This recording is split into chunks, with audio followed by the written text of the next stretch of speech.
এই মুহূর্তে সব থেকে বড় খবর, বারাসাত জেলা সভাপতি রাজীব পোদ্দারও আক্রান্ত। দুষ্কৃতীরা তার উপরে হামলা চালায়, রড এবং তলোয়ার দিয়ে তার উপর আক্রমণ চালায় বলে স্থানীয় মানুষের দাবি। এই নিয়ে উত্তেজনা ছড়ায় হৃদয়পুর সংলগ্ন গোটা এলাকাতে। ঘটনাস্থলে ছুটে আসে পুলিশ, বারাসাত হাসপাতালে ছুটে যায় police super Pushpa.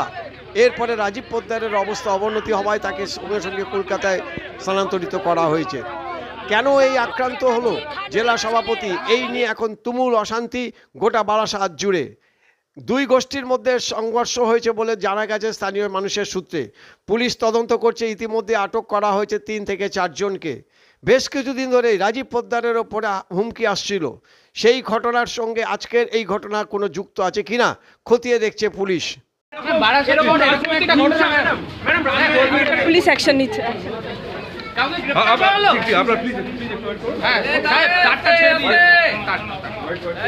Pure report, বাংলার খবর।